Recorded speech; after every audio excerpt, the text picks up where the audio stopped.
Okay. Shall we ask the Lord to bless our study? Gracious Father in heaven,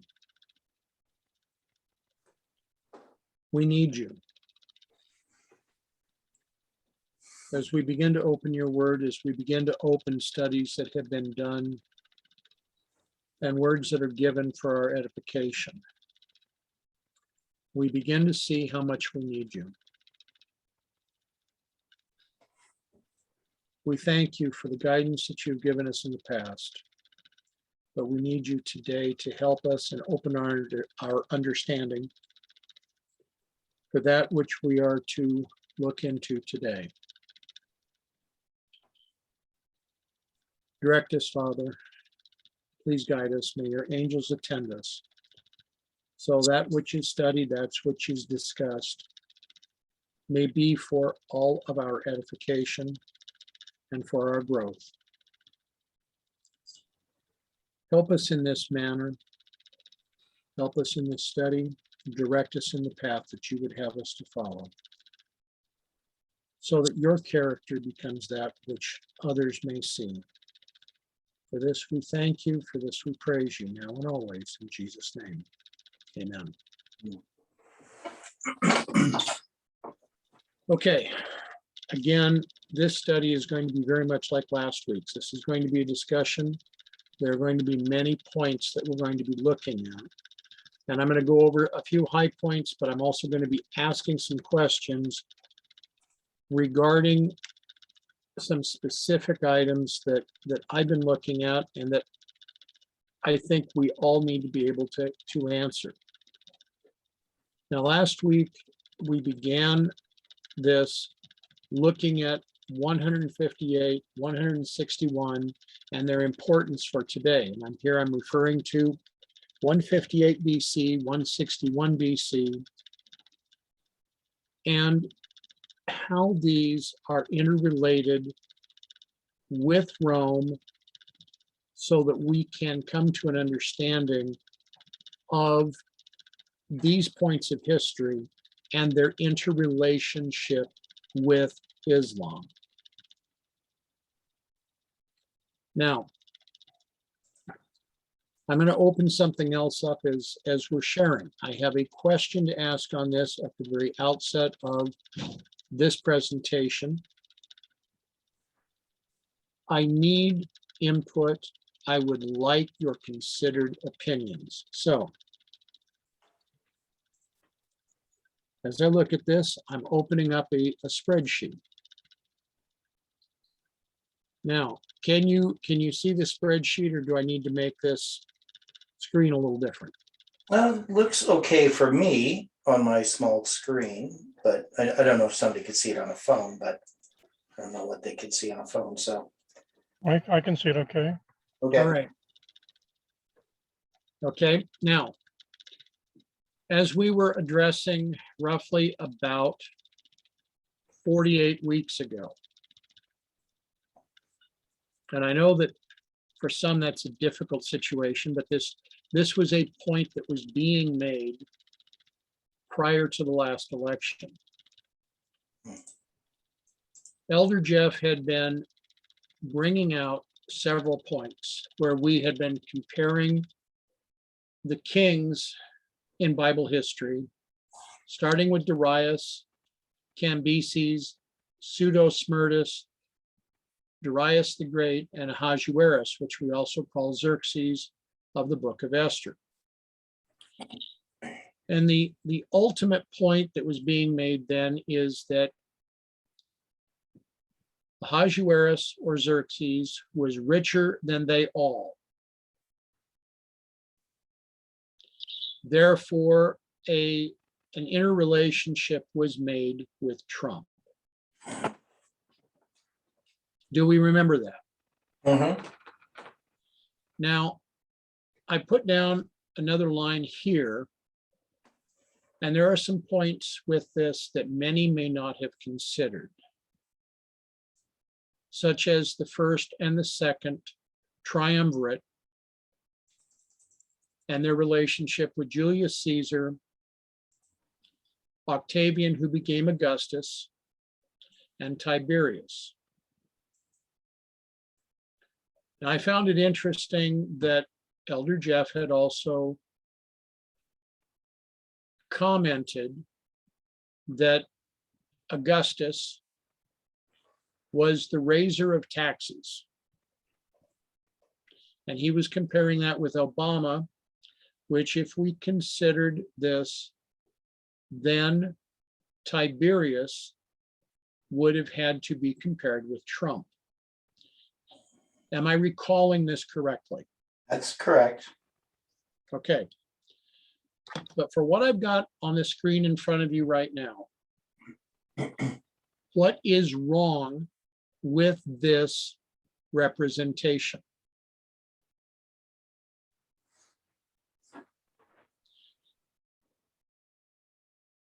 What would you see is incorrect of this representation? Well, when we asked the question last time, and I mean, the first thing to me would be, where are we placing? Because I don't have problems with the Trump and what's at the top. It's with the Roman kings, the emperors. And so the one is, where's the time of the end? And I would look at the time of the end as 4 BC. Okay. So I would say that the time of the end happens in the reign of Augustus. And I don't know if we could just then take Pompey, Julius Caesar, and the triumvirats there, and line them up with Bush 1 and Bush 2. I don't know if we could do that. I don't know what the basis of doing that is. And the other part is that when we look at 70 AD, it's not in here, and I think it should be. So that would be my critique, but maybe there's something else you notice that's more obvious. Okay. Now I'm going to be asking this of everybody else that's involved, and I'm going to leave this up to your individual desire to comment. I'm not going to pick on you. Is there anything else that anyone else is seeing that is wrong with this picture?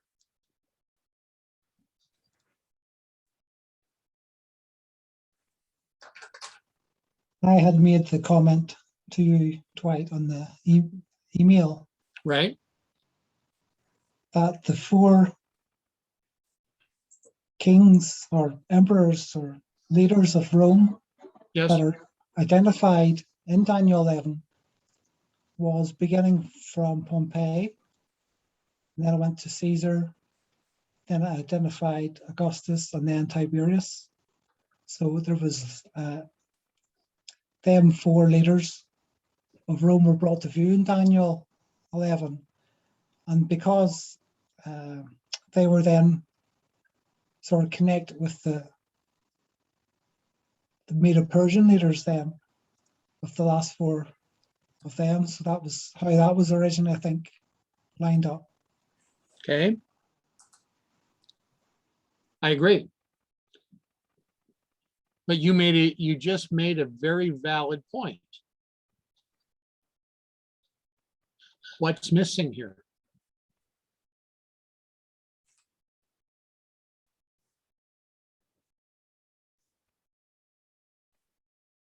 Okay, brothers and So sisters. you're saying that we should have Pompey, Julius Caesar, Caesar Augustus, and then Tiberius, not really these triumvirats in there? No, okay, I'm going to get even more simple. If we're looking at Daniel 2, and if we're looking at Daniel 7, what are the progressions of the nations?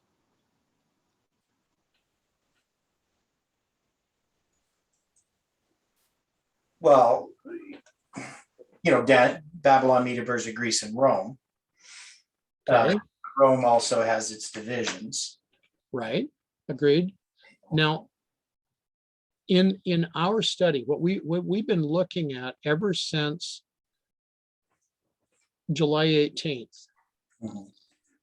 Elder Jeff gave us a very good line out here of the Medes and the Persians, right? Mhm. And the application is very much the same as what the pioneers had. But we're going from the Medes and the Persians directly into the Romans. Why? Well, Why are the Greeks not being considered? okay. That's actually a really good point. Now, as we go through this, I'm not saying that the situation with the Romans is wrong, but I'm asking is if this might not be misapplied, because we're looking to study this in light of Bible prophecy, right? Mhm. And the reason that I'm bringing in this with the triumvirates is pretty simple. The first triumvirate between Pompey, Crassus, and Julius Caesar was an agreement between three men to rule the Roman Republic.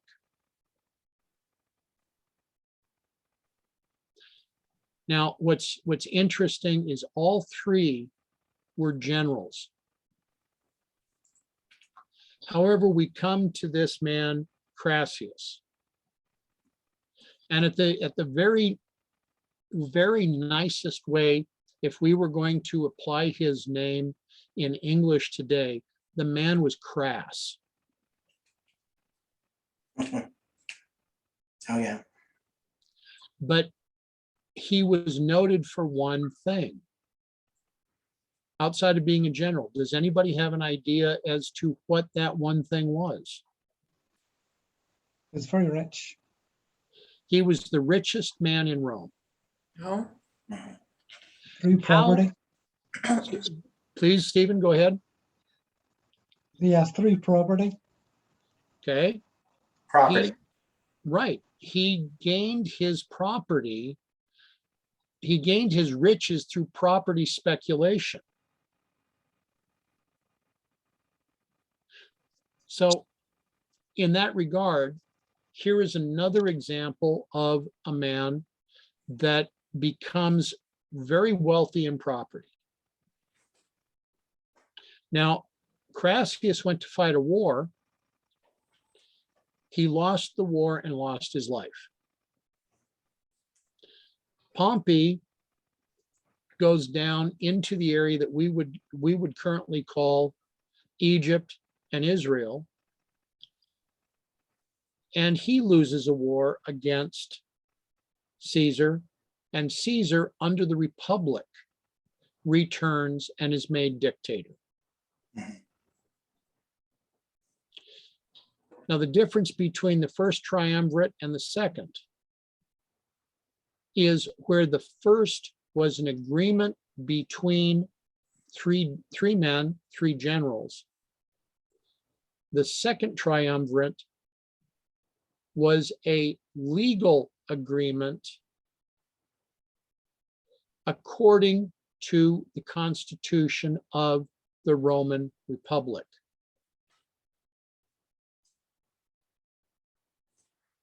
This was done under what is called Lex Tiscia.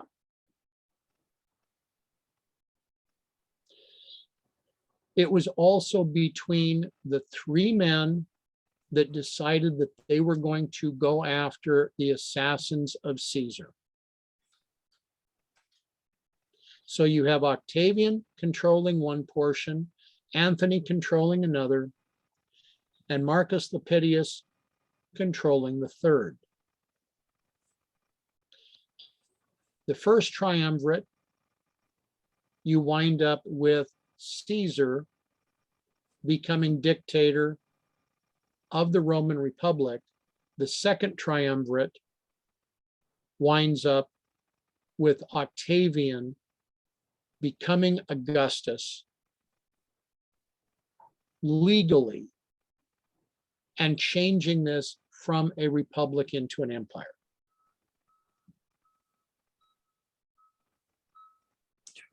So you have a major upheaval that occurs within Roman history, because no more are the councils and all of the other advisors of Rome being regarded, not even the senators are being regarded as having power. The second triumvirate, all of the power, all of the decisions that had to be made in Rome were vested in these three men. And when that triumvirate ended with the death of Octavian, or excuse me, with the death of Anthony, Marcus Lepidus was left with one particular role in Rome. And does anybody know what that role was? Pontifex Maximus. Exactly. So it was after Lepidus had died that Augustus assumed the role of Pontifex Maximus. Which has to do with being the high priest. Exactly, which has to do with the combination of church and state. So the heartburn that I'd had in jumping from Ahasuerus into the Roman line was strictly because the Greek was being ignored. Now, we in some ways did address it once we started looking at, Alexander the Great and what happened after that, but we didn't really put it in a line like this. No, we didn't. So, Brothers, just before you get in there, just another little point. So one of the things is, we have 70 AD there, which is going to be the siege of Jerusalem. But there are two other sieges of Jerusalem that happen in this period. There's 63 and 37. right. So Pompey has his siege of Jerusalem in 63, and then in 37, it's what's his name? Anthony. It's Herod the Great with Mark. Okay. So Mark Antony is the control of the Roman forces. Yeah. So both of those happen under a triumvirate, which is kind of interesting. Well, not quite. I guess 63 is before that, but Pompey, he's part of that triumvirate, and he's the one who does the first siege of Jerusalem under Roman power. So there's actually three sieges of Jerusalem by Rome: 63, 37, and actually four if you think about the fact that there's one in 66 and then 70. Okay. So it's like a 3-1 combination.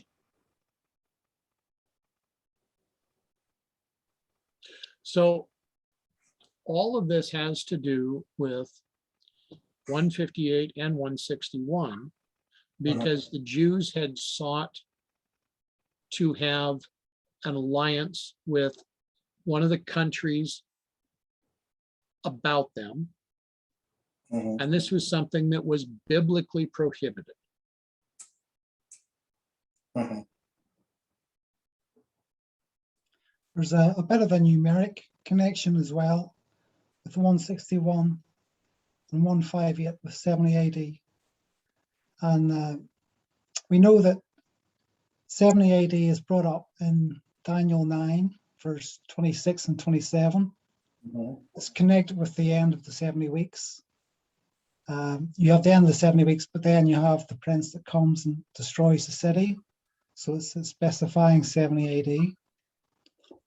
And so just if you add up the years from 161 to 70 AD, and then add up the years from 158 to 70 AD, it takes you to it comes to 457, which takes you back to the beginning of the 70-week prophecy. Okay. Yeah, can you type that calculation in the chat? Yeah, Okay, So what he's saying then, if I'm understanding it correctly, okay, we've got 161 plus 70. Is that correct? well, you would add, because there's the year where there's no, you don't count the 0 AD or BC or whatever, so it'd be 69 years. Okay, so basically what I used for a formula, we would use the 161 minus 1 plus the 70, and we'd come out with 230, right? Yes, Okay, and then we have 158 plus the 70 again, correct? yes, So I would use the same type of formulary.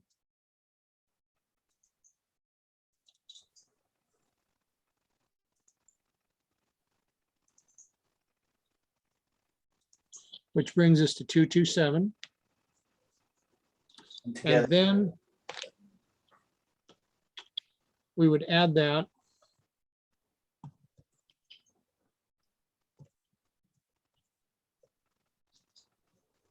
like so. Does that make sense? yes, Yeah, so it ties the symbol of the 70 weeks with 70 AD, but it also ties us back to these leagues to give us the starting of the 70 weeks. Exactly. Yeah, I mean, there are some more details, but that we could look at dealing with the sieges and so forth as well. But just to get back to some of your points regarding Greece, where would we then put Greece in this line?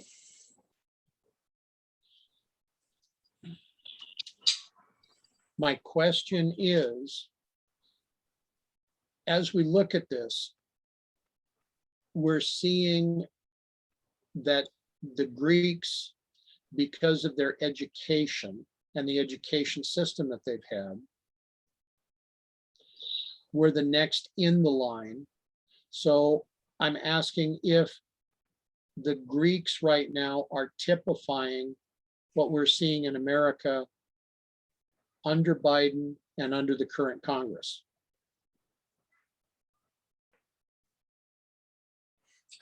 Well, I think we already sort of have seen that, because this has to do with the globalists. Right? And, so we know that Trump isn't typified by Alexander the Great. But I don't know if you'd use Alexander the Great to typify Joe Biden. I wouldn't use him in any manner to be typified there. No. So how do we apply him then?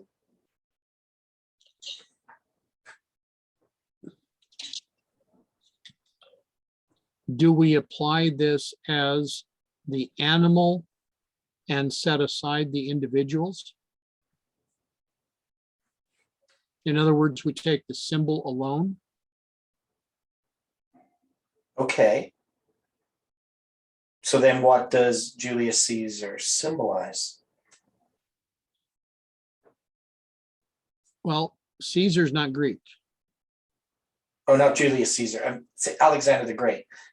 I was looking at the word Julius Caesar I understand. and thinking Alexander the Great. Yeah, Alexander the Great. I think it would be something to do with the United Nations. Agreed. Mm-hmm.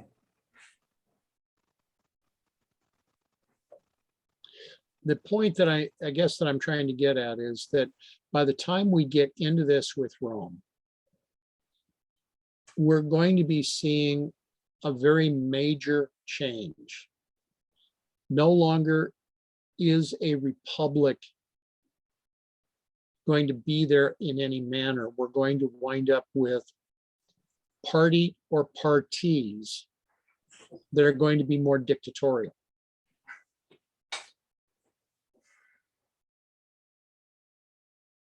So I'm asking the question, is it possible that in not focusing on the Greeks, did we make a mistake, or is there still something of the entire line that we have not yet uncovered? Well, the only thing I know for certain is that we made a mistake when we tried to say that Trump was being typified by Alexander the Great, because I was pretty sure that that couldn't be the case. Just because of the whole line of it just didn't make sense that Trump could be Xerxes and then Alexander the Great. Even though I wasn't, understanding all the politics of it, it just didn't seem to fit with any other line that we had. That this was the globalists, and we knew that Trump comes against the globalists, but then we said he's going to become a globalist. Now, the more I learned about Trump, the more I realized that he couldn't be a globalist. Right, I agree. Because he's not even a politician. No. The only thing that troubles me a little bit is that we looked at Trump and tried to say he's going to bring in the Sunday law. And I mean, initially, when I didn't know anything about Trump or what his background or anything, I mean, that seemed plausible. But I still had trouble putting Trump as Alexander the Great. I couldn't see that you're going to have the president of the United States become the head of the UN. Now, the thing that we did have happen, though, is when Biden came in, we now have Greece, so to speak, the globalists in charge of the United States. So I don't really know how to necessarily fit that in with those lines. Right. But, and I'm just going to throw a bit of a spanner in the works here too. So one of the things is with Trump, one of the reasons we said he was the Sunday law, because if we're lining him up with Tiberius, and Tiberius is the one in 31 AD, and the Sunday law is 31 AD, then that would place Trump there with the Sunday law. Now, the problem that I have is that I don't have problems with 31 AD being the Sunday law, but I still think that we have to look at 70 AD as having a role. Now, maybe it's that we take the next emperors and they have another parallel line going to 70 AD. But then I still don't know what that does, how we then address Trump with Tiberius, whether, because you're introducing the idea, well, we need the Greek line, but I still don't know if we have the line of the Caesars there correctly. Well, that the point that I'm trying to make here, I'm asking the question if Trump would not be closer to Crassus. Well, yeah, so if you're going to take Trump and line it up with Crassus, then we're not lining him up with Tiberius. Right. But then where are we lining up? Because we have the time of the end. Where are we putting the time of the end to get Bill or get Clinton and Bush? Well, well, I guess Reagan and Bush at the time of the end. You did put Reagan in there. Our time of the end that we used with Darius, right? So we had the time of the end. Same when it came to, we had Darius and Cyrus. So that's one thing here. Yeah.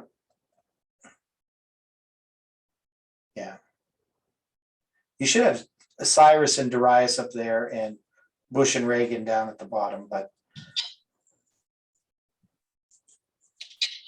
Okay, just because, right, because you, at the top one there, when it comes to, because we have Darius and Cyrus at the time of the end.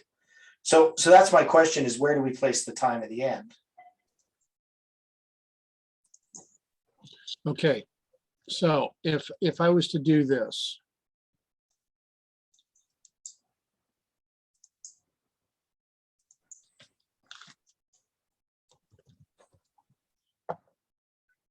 Well, you switch Darius and Cyrus. Right, because Darius is actually the king when Babylon falls, and then Cyrus is the king after him, and then it's Cambyses. Right. okay.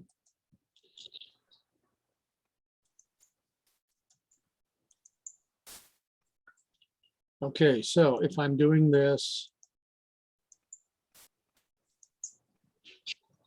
No, sorry. Yeah. So you want this, Switched, Darius and Cyrus switched.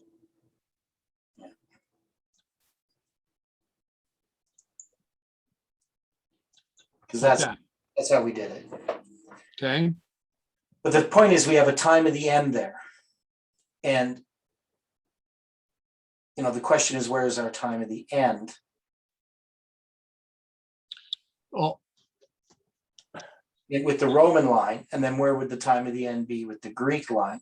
Because, I'm not saying that we have to start it at the time of the end, but that's what we originally did with Reagan and Bush. That's why we lined them up the way we did.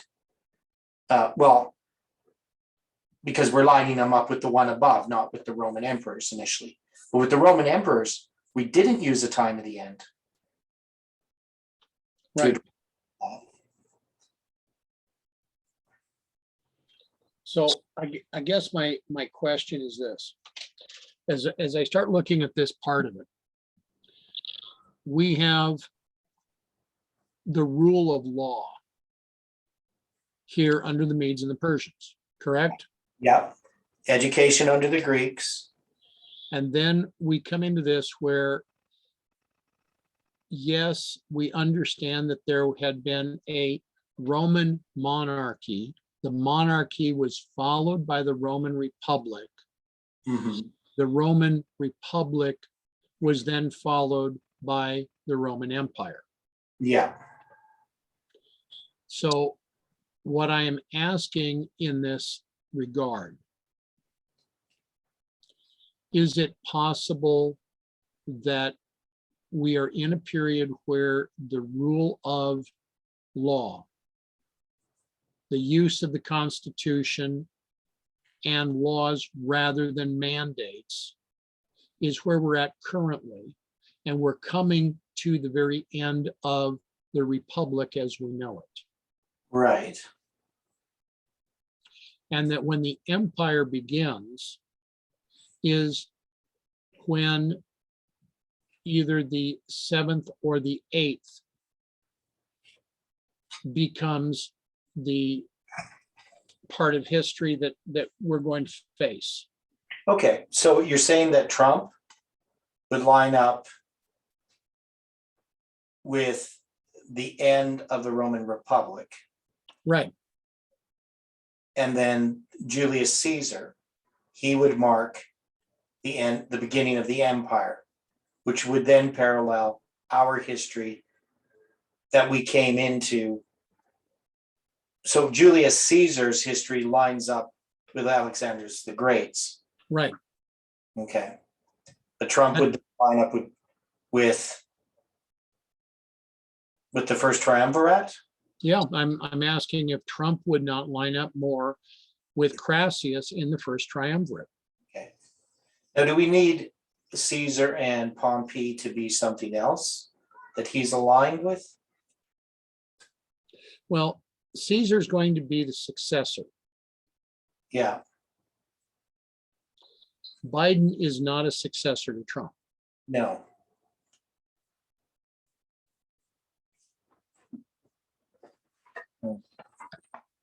Biden, to my mind, is a placeholder. Yeah, that's a good way to describe them. So as I'm looking at this on a line, I'm seeing the end of the rule of law in the Republic coming through Medes and Persians.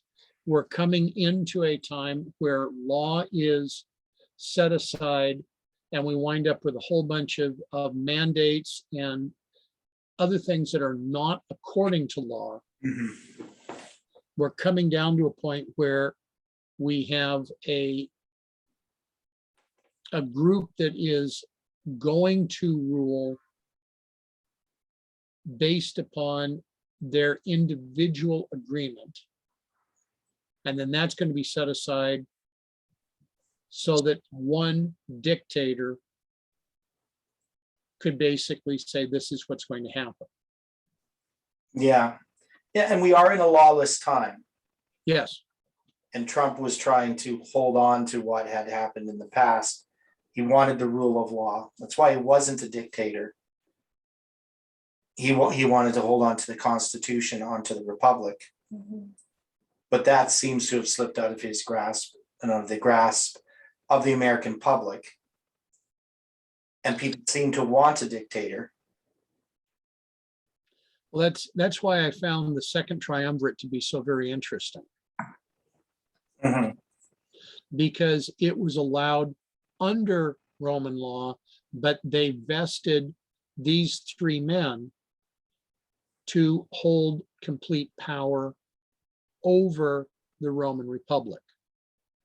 Even the senators and the consuls were not, I mean, they literally were not involved Mhm. in the way that things were being done in Rome at that time. It just became these three have their influence in these areas. And it wasn't until Octavian became Augustus, and for that 40-year period that he was the emperor, that consuls and senators were at least allowed to rubber stamp a lot of the decisions that they were making. Mhm. So if we put Trump back there, then Right? the time of the end that we have lined up with Bush and so forth, we don't necessarily need to take that. That is, we're lining that up with Medo Persia, but we don't need to line it up in Roman history as such. We can just start with Trump from the first triumvirate. Right? Correct? That's what you're Correct. Okay. But we still can use the line of Trump connecting with the period of law. Exactly. And what about the Greek period then?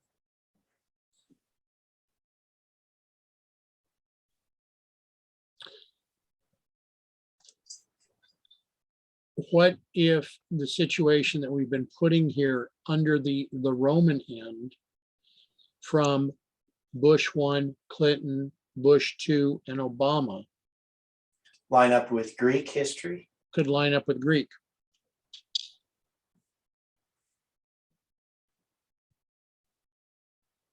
I'd have to think about it. Right?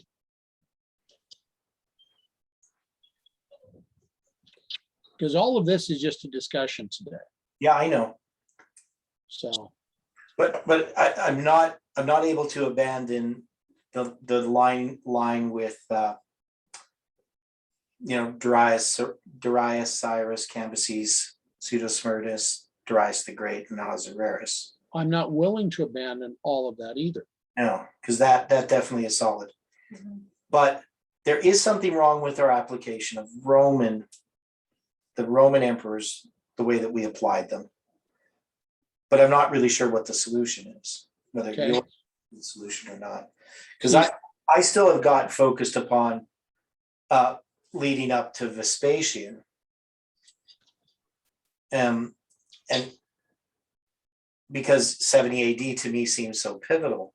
It is. It's very pivotal. But so is the cross. I mean, so the cross definitely has a place. But see, this is where one of the other points that I've looked at, I've had to question. Tiberius was the emperor at the time that Christ was crucified. Yeah. That was the emperor that stood up against the Prince of Princes. Mhm. How did Trump stand up against Christ? Well, he didn't. So that's one thing, is we don't see Trump in any way standing up against Christ in his role prophetically. I mean, he may have before, but he's not standing up against Christ, because he's not bringing in the Sunday law, the things that we expected. And that to me never made sense. That is, once I understood that Xerxes was Trump, we do have some history, because when we studied the story of Esther, so one of the things about the story of Esther is, if you remember, in those line of the kings, the story of Esther was this history which really parallels this movement. And even though there's a parallel with the Sunday law in the story of Esther, that's actually an internal Sunday law that would parallel what happens in this movement, because the third decree is after that, right? The 450, Exactly. right?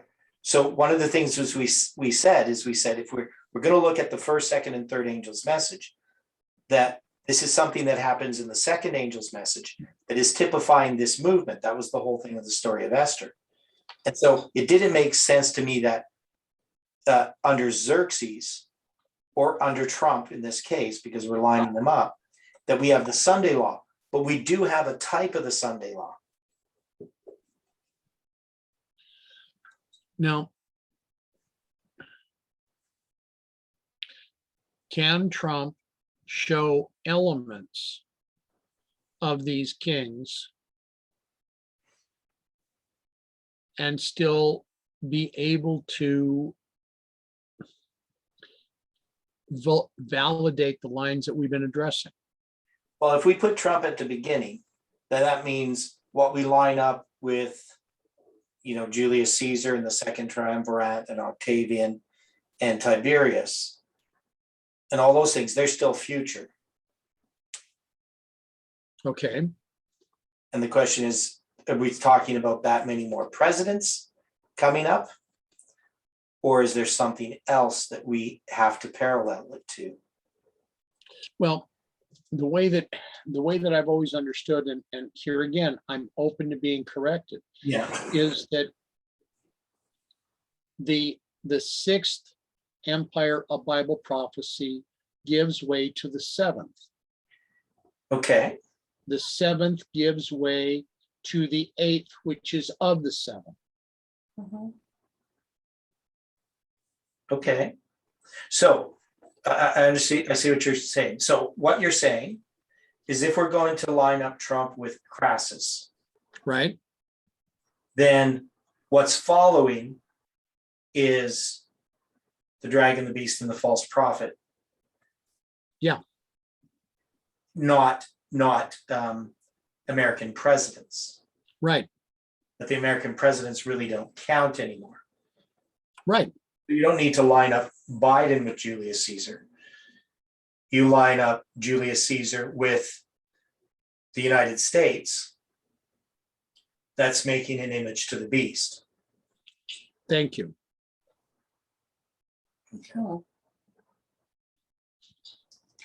Then the Second Triumvirate is the unity of those three. So you're going to have the UN, right?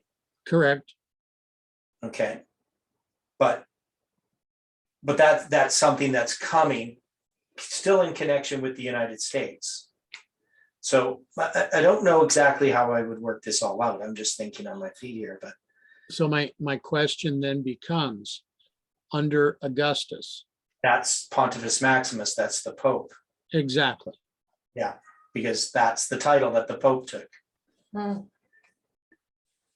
So then you would put, after Trump, you would put the USA, the UN, and the papacy, or would you put the UN, the United States, and the papacy and the UN together under the triumvirate? So if you put the UN there, because that's next, that's the globalists who took over the United States. Then the next one would be the UN, the papacy, and you're just building that UN, and then that's the threefold union, whatever you want to call it. And then you have the papacy after that. Okay,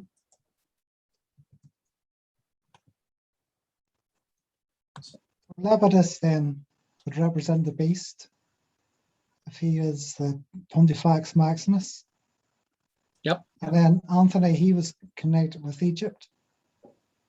So he would maybe represent the UN, which would then leave Octavian, representing the false prophet or United Okay. States. Yeah, the United States, yeah. Okay. So that does work fine. So at the standing up against the Prince of Princes under Tiberius, where does that line up in history? well, is that not in, when Tiberius stood up against Christ, he crucified him. Yeah, He allowed the crucifixion. yeah. So the question that I would be having, this would be the final Sunday law, because it will be those that are representing the character of Christ, the 144,000, that Mhm. would then be under that final death decree. And they say, my God, why hast thou forsaken me? Sure. Exactly. It's trouble. Okay. And then, okay, so this looks pretty good, actually. Okay. So dragon, beast, false prophet.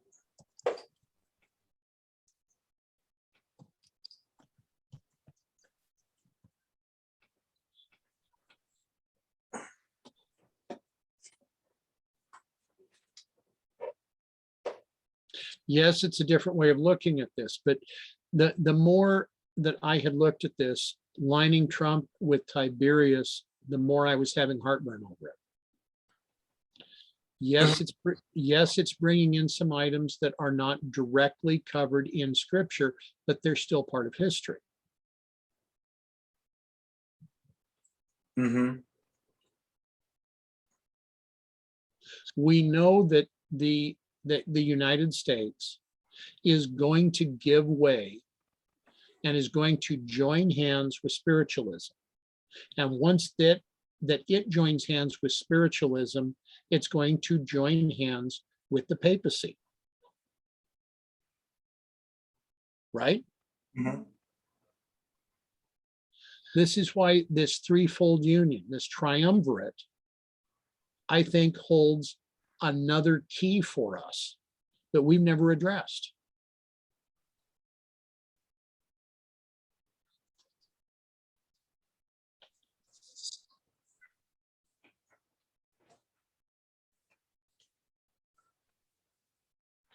Yeah.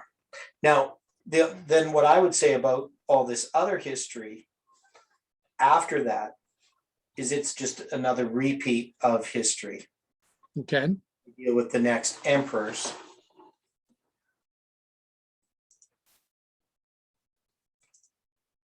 Because, then you're going to have Caligula, Claudius, Nero, Galba, Otho, Vitellius, and Vespasian, which is 7 after Tiberius. But that's going to lead up to the destruction of Jerusalem in 70 AD. But what if all of those are actually, part of the 10 horns that the beast has? Well, that would make sense. That would what? That would make sense because this is just the Roman Empire. Right. And what you have is you have 10. Right? Julius, Augustus, Tiberius, Caligula, Claudius, Nero, Galba, Otho, Vitellius, and Vespasian. So you have the 10, and they're just part of that.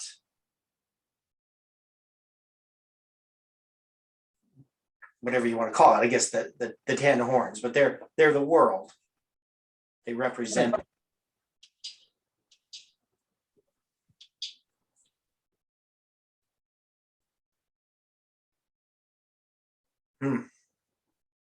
That works good. It gives a very different view of a lot of the things that we have been addressing, Mhm. because the globalists right now want to believe that they are in full control. Yeah. They want to make it so that in one way that they're able to control what there is in the world by getting rid of what they see as the excess population. Yeah. So if these injections are what we have addressed and what I've come to understand them to be, which is a weakening of our Heavenly Father's gift to us as a Immune system. immune system. Yeah. Well, my greater concern with the vaccine, like in some ways, I think old people who are dying, probably the vaccine doesn't make much difference. They're going to die eventually anyway. But I'm concerned about young people getting a vaccine that we don't really understand the long-term effects of. Exactly. Well, I mean, in this kind of a situation, Theodore, given how much younger you are than I am and how much younger Stephen is, I'm concerned for the both of you. I mean, I'm old. I know that. Well, I'm not taking well, I'm not taking a vaccine, but I'm just saying Neither am I. children who are not at risk, the idea of vaccinating them No. makes no sense. I mean, the vaccine is a greater risk than the disease is to them. Absolutely. I mean, that's really clear. But the thing is, we don't know the long-term effects of a vaccine. Now, I know it doesn't change the DNA, but our DNA is a lot more complex than the average person kind of understands. It's Right. because what happens with DNA is it reads and writes. It controls all of the chemical reactions that occur in our body, and everything that happens in our body is a chemical reaction. Our immune system is chemical reactions. And the mRNA vaccine, what it does is it constructs these spike proteins, which are the proteins that are on the virus, right? So it doesn't put the virus into you. But it does create an immune response. It does weaken the immune system. So I'm not really a fan of it in that sense. I don't think it's going to help people in the way that they think, especially initially. I think it weakens people so that it's more likely they're going to get COVID and more likely they're going to die from COVID rather than fight against it. Because part of the problem with COVID is most of the reasons why people die is not because their body isn't fighting against it, but because their body is fighting against it. So much so that it really ends up, your immune system ends up killing you. That's my understanding of it. But anyway, the other thing about it is that in our DNA, because you have all kinds of things and people don't quite understand. It's not like you got this DNA and that's just you, because animals have the same DNA you and I have. DNA is like a language. It's the RNA are like letters of the alphabet, let's say, and these words have to be put together, and it's the meaning that they give that actually makes the difference. What information that's there in the DNA and what it tells your body to do. Right. And I'm not so convinced that by placing this RNA, even though the RNA disappears, that we're not introducing something in our system that is going in the long term affect our DNA. Because every virus that you get, every time you get a cold, it changes your DNA. That virus becomes incorporated into your DNA of the cells that are being reproduced. Doesn't It- change your basic, DNA of who you are as a person. But in order for you to fight off disease, you constantly have to have your DNA being changed.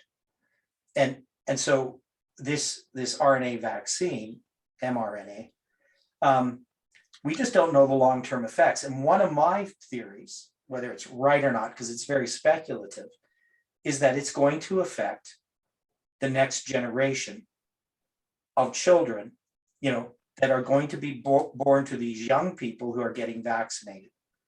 And I grew up in the 1960s, and I remember when I was 5 years old going to the park and seeing this thalidomide child with no arms.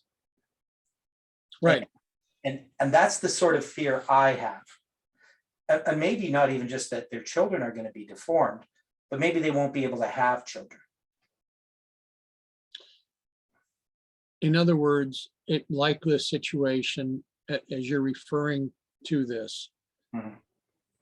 when the code of something like a disease that comes into our system, our bodies learn to fight that disease. Mhm. Mhm. But then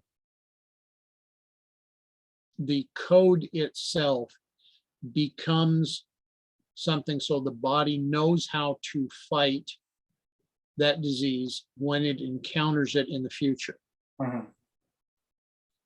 Now, I grew up the same time with thalidomide, and scary is not even encompassing Mhm. Mhm. what you would see with the thalidomide children. Mhm. I mean, for them to be born without arms, without legs, without other body parts was very frightening. Mhm. Mhm. And that's the thing is, as much as I don't believe, and I don't quite know what people meant by transhuman, because transhuman is kind of like X-Men in everything that I've looked up about transhuman. But Do we you get super- have to continue bringing up portions of my past? Okay, so the point is that the concern that we should have about this vaccine for me is the children. And just from, if I'm just talking about the vaccine itself. But when it comes to what's happening with the state, that's of course the bigger issue. Oh yeah. Right. Right. The fact that the state is forcing people to get vaccinated, and that it's going to force people to vaccinate their children, was something that we have no idea the effect of it. I don't want to be around in 20 years to see what's going to happen. Right. So as we go through a lot of the rest of this, Mhm. the globalists are seeking to gain control. Mhm. The globalists are looking to gain control not by the rule of law, but by the rule of individual direction. So you could have a mandate, let's say, for part of the country, and that mandate is not followed in another part of the country. Mhm. Now, we're coming to a point where the country is going to look to say, we want to be returned to the type of prosperity under God. Mhm. We want to accept a law that returns us to this prosperity. Mhm. That's how I see the National Sunday Law coming into effect. So there's quite a bit with what's going on right now. And as we look at these things, as we address them, we also have a need to be able to look and understand the role that we're going to expect that Islam is going to be playing in this. Mhm. This is why, the more I came to understand a lot of this work that Brother Stephen has done on the 161 and the 158, and how all of these things are actually pointing to specific time periods, how important it is for us to be able to understand and be aware of what's going on. Mhm. So this was why, when I sent this out this last week and asked the question, what is wrong with this picture? It was strictly the fact that the Greeks were not part of this. And we need to have the Greeks as part of it if we're going to truly follow what Daniel 2 and Daniel 7 was representing. Now, am I wrong in thinking that way? No. I don't think so.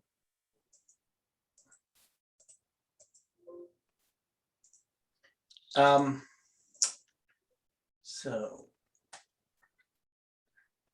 And I'm looking at some of my old charts here. I don't know. Okay, so, if we go back to 457 BC, right? So Right. 457 BC is, that's going to be where the Persians are marked. Obviously Artaxerxes, the last one's mentioned in the Bible of the Persian kings. Right. Now Xerxes jumps to Alexander the Great, but it doesn't mean that Xerxes is the end of it. It's just in that part of Daniel chapter 11 that we just go from Xerxes to Alexander. But we know that we have the history that's going to happen with the Greeks. Now, how are we fitting this in, though? So what history of the Greeks is it? We're going to be going to things like Raphi and Panium then and try to fit these in? That's something I haven't yet considered. Because we sort of already have, we just haven't put them in the line, right? Because we weren't looking at who's in charge and trying to line them up with our presidents or anything like that. So that's the question I have. Now, the other point that you brought up, which, because one of the things that I noticed way back in 2013 when I started studying Daniel in more detail in connection with Leviticus 26, is that you have, Babylon, Media, Persia, Greece, and Rome, and we recognize that each of these have these characteristics. But they also, in and of themselves, represent the 4-7 times. Okay. Because Babylon represents the kingship, and Media, Persia, the wild beasts, or that's Babylon. Let me see, how do I do this here? Yeah, the kingship's Babylon. I'm getting this back. I'm getting this other part mixed up because they also represent the 4-7 times. But they you can also line up Babylon with the kingship. What is it about? Oh, the Media Persia with the second 7 times, because that has to do with law, because it says that this talks about the streets, and the wild beasts actually represent lawlessness. Right. Right. So when you have wild beasts coming in and your highways are desolate, that means the animals have come in and taken over because there's no law. I don't know. I'm not doing a good explanation of it. You're giving a very good explanation. Okay. And then the next one is Greece. And that's going to be the 10 women bake their bread in one oven. Right. Right. going to talk about, what's the word? The covenant thing. I can't even think. Man, my brain's going blank. Right, where the 7 women want to bake their bread in one oven. They want to be under the name of one man, which is a covenant, correct? Yeah. Mhm. And anyway, that has to do with Greek education and the way that I line it up. And then the last 7 times is lining up with Rome, Right, right? And Rome is the last fourth 7 times is a combination of the first 3. All the things that happen under the first 3 7 times occur under the fourth. So it's a 3-1 combination. Yeah, so it's a 3-1 combination. And I do the same thing with the prophecies of Daniel themselves. The first prophecy of Daniel is about kingship. The second prophecy of Daniel is, because that first one's the image. The next one's the wild beast that rob you of your children. And then the third one is what happens with the ram and the goat, and that's representing Greece and Greek education, which Rome then incorporates. And then the last one, which is Daniel 10 to 12, is represented by the fourth 7 times. So, which is a combination of all of these. So anyway, the point that I was trying to make here is that when we look at Medo-Persia, and now we're going to look at Greece, have we done anything to line up with Rome, or not Rome, Babylon? I mean, have we looked at Babylon in and of itself? The kings of Babylon. I don't know that we have. Yeah. Which I think that we should, because in the kings of Okay, Babylon, there has to be a parallel to our history as well.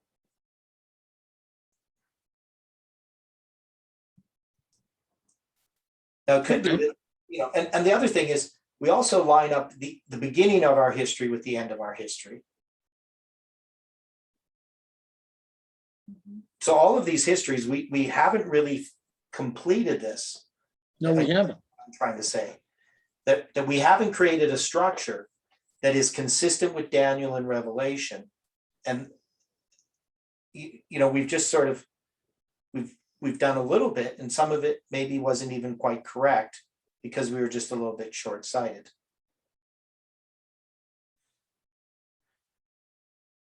So I think you have to go back to all this history and try to get a more complete, I guess, picture. Okay, That's what we've always done with these lines, is we put them up on one on top of each other, like an anatomy, book with the transparencies, and you just see more and more detail. But sometimes, you can get a little bit myopic, you get focused on a picture, and, seeing Trump as being Tiberius, I understand why we did it, but I think this is a better picture than what we had before. I'm not saying that it's necessarily 100% correct, but it seems to make more sense. And definitely Trump did not stand up against the Prince of Princes that I can see. Now, some people still believe that Trump's going to come into power, that this is just like a little hiccup. People I know who aren't Adventists, but even some Adventists, they just think Trump's going to come back in the next election. So they're still focusing upon Trump, whether they think he's good or whether they think he's bad. Most who are looking for Trump to come back actually are looking for Trump to deliver them from what's happening today. So I'm having to wonder if Trump, like Crassus, will not look to fight a battle and lose that battle. well, I don't think So- Trump is not a guy who wants to lose, and I don't think he believes he can win the next election. Because he ran against Biden and he didn't win. That's true. And I still believe he thinks that the fix is in, that there really isn't a chance, you know, that the media is going to distort everything that happens. And he can't play the media anymore because they learned that with Clinton. You know, when Clinton was running, you know, Hillary, Trump played the media. I mean, they bought into him. They gave him all of the publicity. Now they know you just shut him down. Don't give him any attention. Now, they don't want to give him attention whatsoever. Yeah. They want their attention focused where they want it focused. Yeah. So they learned their lesson, I think. And I think What point? Trump realizes he's not going to win. I mean, he's in court right now trying to get, you know, back on Twitter. Yeah.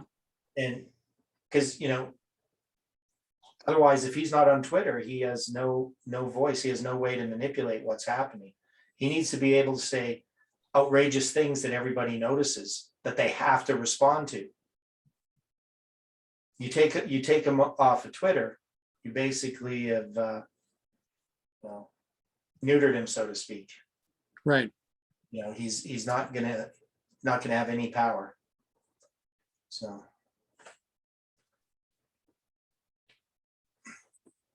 Okay, so I will take a look and put something together on the kings of Babylon, and then work out a few other details, and then see if we can't put some things together online.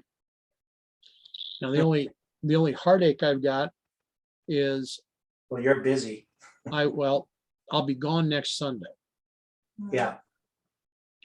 At about the time of the study this next Sunday, I'll be involved in the memorial service. So, Well, I'll figure out something for Sunday, whether Stephen wants to take something or maybe Stephen, you have some ideas that you could present next Sunday? I have a document that I'm just about finishing, just about the 10 horns and the 1843 chart. cool. Okay, well, that sounds good. And that might be helpful too for Dwight's study. Could be, yeah. Yeah. Okay, so you're all done, Dwight? You can, Well, on the only other thing that I found interesting, and I'll bring this up, I'll return to this share just so you see it.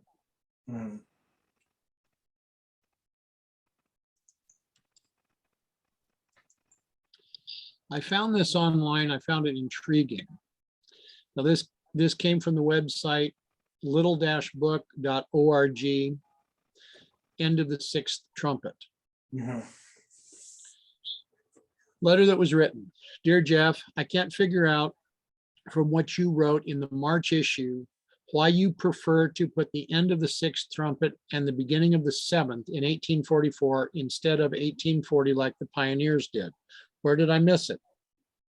Or is it in the April issue and I have missed it there? I will pray constantly that hearts will be open to receive the love of the truth during your current round of meetings in Europe. Carry on, conquering and to conquer, brother. And PR were the initials. Jeff's initial response. yeah, The argument, this is, I believe it's in March of 2013, isn't it? I think so. Yeah, because I read this. Okay. The argument, there is a large argument, and it will take some time to lay out. I'm simply trying to awaken a curiosity on the subject before I address it. Most people don't know or care why or when the sixth trumpet ended. Jeff. Now, this is going to get into the points that you were bringing up today in the study, because we're dealing with that sixth trumpet being lined out with the second woe, correct? So I found this very interesting because we can identify that this was Elder Pippinger writing it. As you know, we have been attempting to deal with the seven trumpets of Revelation 8 and 9 in this year's issues of Future News. I briefly identified that I did not agree with the pioneer position that the sixth trumpet concluded on August 11th, 1840. And from there, he goes into the reasons behind this. Mhm. Now, there's quite a bit here, especially as it deals with William Foy, with Foy's statement that the sixth trumpet was not yet done sounding. Mhm. So there's quite a bit in this, as I've looked at it, that will also go back to what we were just addressing, having to deal right here. Oh, excuse me.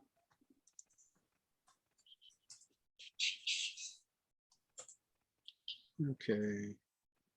Says my screen sharing is paused. I apologize. Okay. The sixth trumpet has something to do with this right here that we're addressing. Can we state that the sixth trumpet, I mean, we know that we've been studying the first two angels' messages of Revelation 14. But the sixth trumpet was not yet done sounding until we came to the seventh trumpet on October 22nd, 1844. Mhm. Did we have to go through a repeat, though, or an extension of the sixth trumpet in our time period? Or have we been strictly under the seventh trumpet? Well, I'd say we're under the seventh trumpet. Have we been under the seventh trumpet since September 11, 2001? Well, the third woe began September 11th, 2001. So the seventh trumpet began to sound October 22nd, 1844. But it's not until 9/11 that you have the third woe begin. Okay, So, which I showed that, just because you have a trumpet begin, like the fifth trumpet begins in 606, well, you're not going to get the first woe until 1299. right. So if I'm looking at it then, the third woe began under Bush the first. Yes. So if the third woe has begun under Bush the first, then we're still involved in the third woe, Yeah. or as Islam would say it, the third jihad. Yeah. The third great jihad. Okay. You're not meaning Bush the second. No, Bush the second. Yeah. That's what you meant, right? Or are you going to go back? Stephen's right. Stephen's right. I'm wrong. Okay. It yeah. was Bush the second. Yeah. I mean, under Bush the first, we did have 1989, but And we had the attack in 1993 as well, yeah, but Bush the second is where we have September 11. 11th. Yeah. So it's under Bush the second that we're under the third woe since then. My apologies, Stephen. Thank you for correcting me. I knew there was something wrong, but I couldn't figure out what it was. Well, I make mistakes. Yeah. So if this is the third woe that's begun under Bush the second, then the second woe was occurring under and was yet occurring under Reagan, Bush, and Clinton, Bush the first. What, you're going to have the woes repeat in our history? Is that what you're saying? No, I'm okay. What you just said is that the third woe, Happens under the seventh trumpet. So we've been under the seventh trumpet since October 22nd, 1844. The third woe occurs at 9/11. There are precursors to the third woe. right? I can see that. Things that because 1989 is actually, because Jeff originally marks that as August 11th, 1840, but it is a type of 9/11. Parminder tried to take that away from us and said you couldn't make one waymark a type of the next waymark, which of course is really silly. I couldn't even understand what he was trying to say. It didn't make any sense, because we know that 1989 is a type of 9/11. Right. So.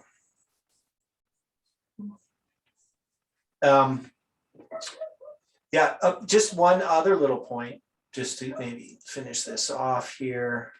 Now, I did this chart. I'm going to share this here. So Go ahead.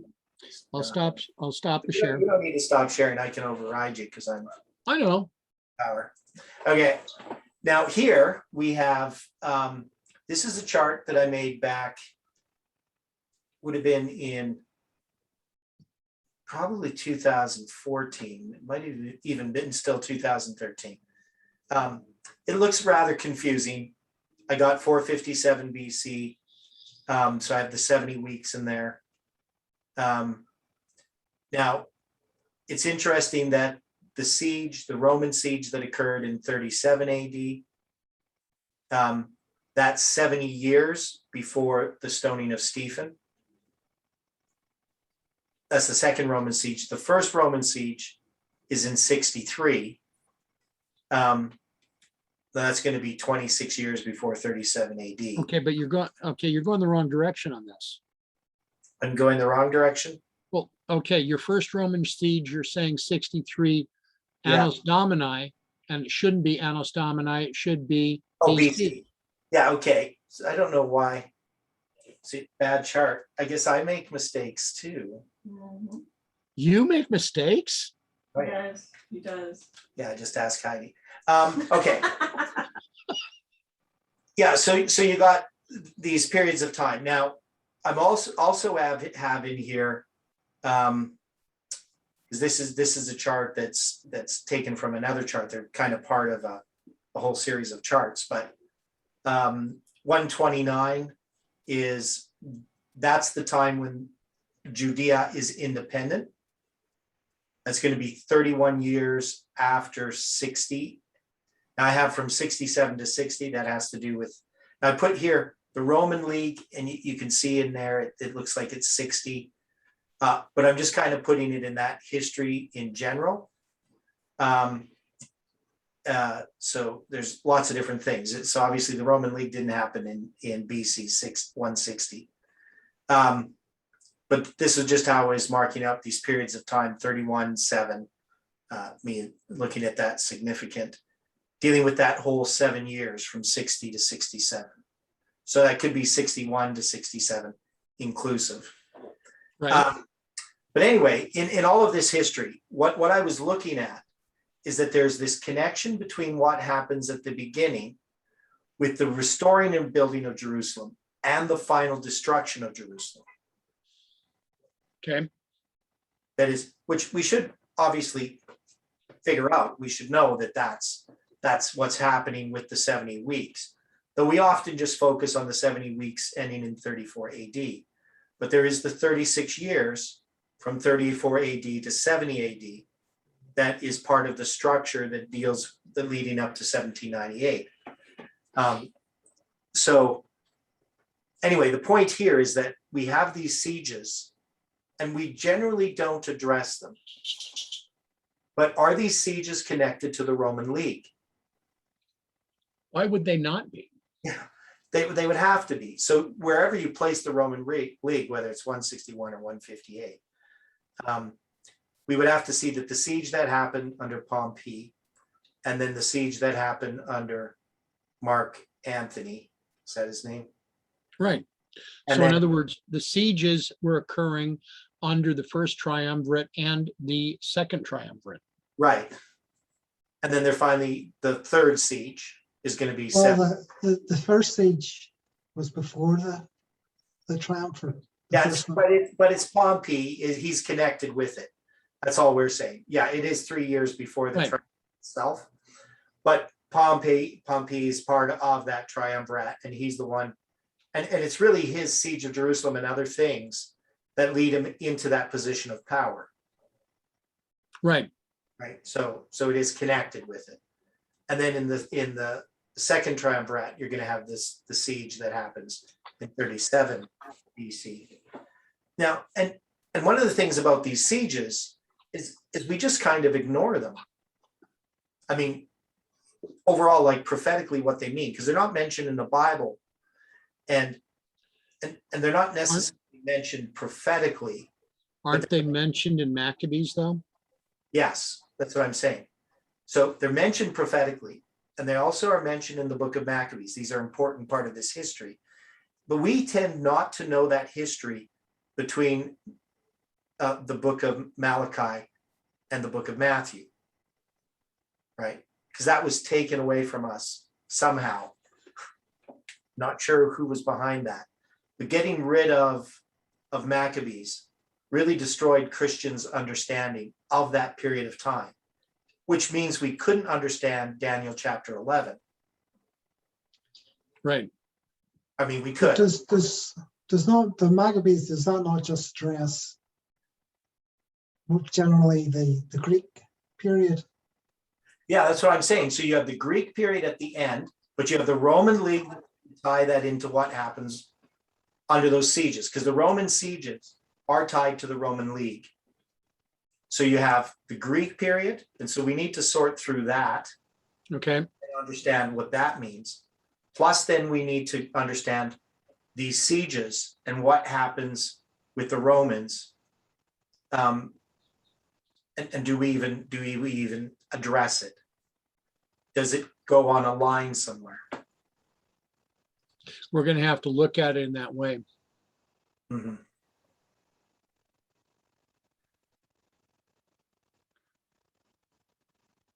Now, the other thing that you notice here, 27 AD, Jesus is baptized. And if you go to 161, how many years is that? From 27 AD 187. and 187. No. Which is interesting. So So, anyway, if you have any final thoughts. well,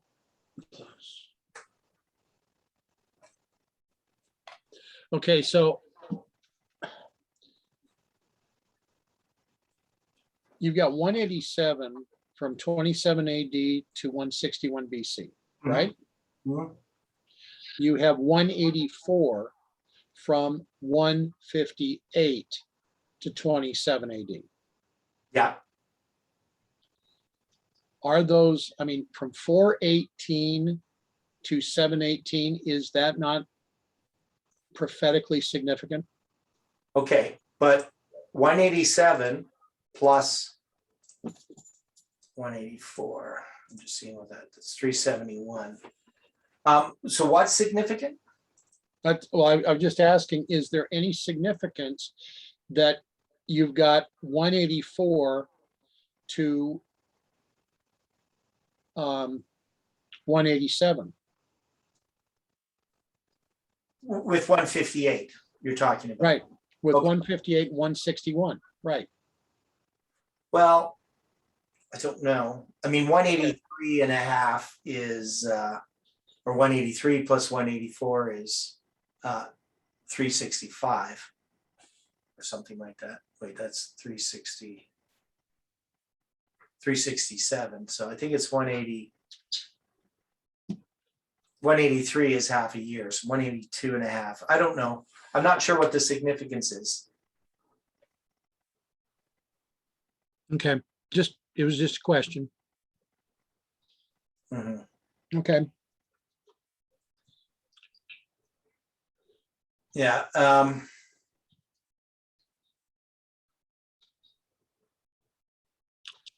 okay, so any other thoughts or questions from what we've been addressing today? I don't have any. Okay. Maybe connect the 184 to the last day of 1843, your brilliant team. the end of the Interesting. 1335. Okay.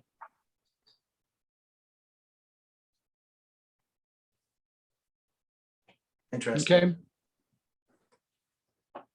Okay, Okay. Well, do you want to close with prayer, Dwight? sure. Gracious Father in heaven, we thank you for the many blessings that you have provided in this study. We thank you for the opportunity that we've had to be able to address things openly, coming together as brothers and sisters so that we may come to an understanding of that which you would be showing to us. We pray, Father, for those that are involved in this study, for those that will view it later. We thank you for the opportunity that we've had and ask for your blessing as we go through the balance of this day. Direct us now so that all that we come in contact with will see your character and not ours. For this, we thank you and we praise you in Jesus' name. Amen. Yeah.